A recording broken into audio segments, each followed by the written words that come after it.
కావాలనుకుంటారో, ఎవరికైతే ఎకరం 2 ఎకరాల భూములు కావాలనుకుంటారో ఎట్లొస్తారో మీకు భూమి నేను చూపించబోతా ఉన్నా. ఇప్పుడు భూములు కావాలా భూములు? ఇక అస్సలు లెక్క ఇప్పుడు వచ్చింది. 1948లో నిజాం పరిపాలించిండు మన తెలంగాణ రాష్ట్రాన్ని, హైదరాబాద్ స్టేట్ ని సెప్టెంబర్ 17 దాకా. నిజాం వెళ్ళిపోయేటప్పుడు కాగితం రాసిపోయిండు. మీకు ఎరికేనా ఇది? ఒక కాగితం రాసిపోయిండు నిజాం పోయేటప్పుడు. ఆ కాగితం దాచిపెట్టిన కాగితం ఇలా తీసుకొచ్చినాం. ఏంటంటే నిజాం పోతూ పోతూ ఏమన్నాడు ఎరికేనా? ఈ తెలంగాణలో ఉన్నటువంటి భూమి అంతా ఈ పేదల పేరు మీద రాసిపోయిండు నిజాం. ఇగో ఇదే అది, ఆ స్క్రీన్ల మీద ఉంటా చూసుకోరి. నిజాం పోతూ పోతూ ఈ భూములు, ఈ తెలంగాణ రాష్ట్రంలో ఉన్నటువంటి భూములన్నింటినీ ఈ బీసీల పేరు మీద, ఈ ఎస్సీల పేరు మీద, ఎస్టీల పేరు మీద రాసిపోయిండు. కానీ ఈ భూములు మనకు వచ్చినాయా? రాలే కదా. ఎందుకు రాలేదో తెలుసా? ఎందుకు రాలేదంటే కొండా వెంకట రంగారెడ్డి అనేటువంటి ఇప్పుడున్న చేవెళ్ల ఎంపీ వాళ్ళ తాత కొండా వెంకట రంగారెడ్డి ఆ కాగితాన్ని చింపేసి దాచిపెట్టిండు.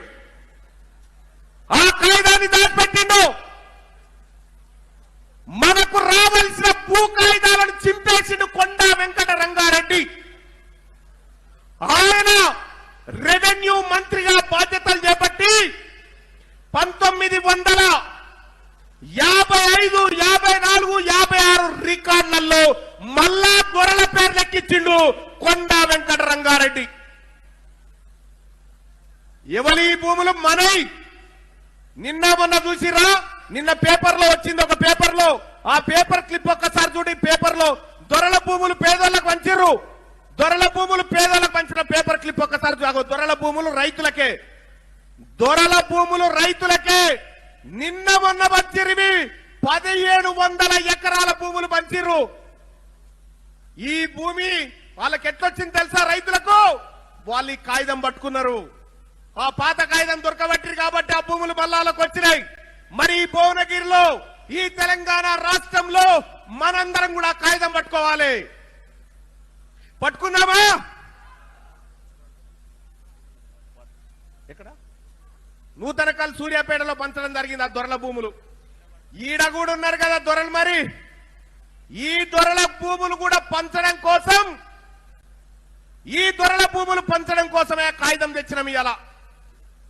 ఇలా తెలంగాణ రాష్ట్రంలో వీళ్ళ తాన భూమి లేదు, లొటపీస్ లేదు. ఈ రెడ్డోల తాన, వెలుమోల తాన. అసలు ఇది భూములే కాదు, వాళ్ళు ఇక్కడ వాళ్ళు కానే కాదు. ఇలా 1949లో నిజాం రాసిపోతే దాన్ని దాచిపెట్టిన దొంగల ముఠ ఈ రెడ్డి రెవెన్యూ మంత్రులు దాచిపెట్టిరు. దాన్ని 1948 నుంచి ఇదే దొంగతనం చేసిరు. ఆఖరికి పివి నరసింహారావు గారు దేవునటువంటి మనిషి, ఆయన ఏం చేసిందంటే, అరే ఇల్లు రెడ్డిలు కలిసి కాగితం దాచిపెట్టిరా, ఈ సూదరుల కాగితం, మళ్ళా వాళ్ళ కాగితం వాళ్ళకి ఇస్తా అని చెప్పి ల్యాండ్ సీలింగ్ యాక్ట్ తీసుకొచ్చిండు. ల్యాండ్ సీలింగ్ యాక్ట్ తీసుకొచ్చి ఈ పేదలకు మళ్ళా భూములు ఇస్తా అని పెడితే, అప్పుడు వీళ్ళు ఏం చేసిరు తెలుసా? అసెంబ్లీలో బిల్లు పాస్ కాకుండా రెడ్డి వాళ్ళంతా అడ్డుకున్నారు. అప్పుడు మన ముదిరాజు బిడ్డ జగన్నాథరావు మన భూములు మనకు దక్కాలని ఆ బిల్లు పాస్ చేయించడం జరిగింది. ఇలా ఇనాం భూములను ఉన్నాయా? పొరంబుక్కు భూములను లేవా? అలా పొరంబక్కు భూములు ఎక్కడి అంటే అప్పుడు పివి నరసింహారావు గారు బిల్లు పాస్ చేస్తే ముదిరాజు బిడ్డ వంచితొచ్చిన భూములు అవన్నీ ఇది వరకు రెడ్ల చేతుల్లో, దొరల చేతుల్లో ఉండే. ఆ భూములన్నింటినీ తిరిగి మళ్ళీ ప్రజలకు పంచడం కోసమే తెలంగాణ రాజ్యాధికార పార్టీ పుట్టింది. ఈ దొరల భూములు గుంజుకొని పేదోళ్ళకి ఇవ్వడమే ఈ పార్టీ లక్ష్యం అని చెప్పి తెలియజేస్తా ఉన్న సోదరులారా. ఇంకా అంతేకాదు,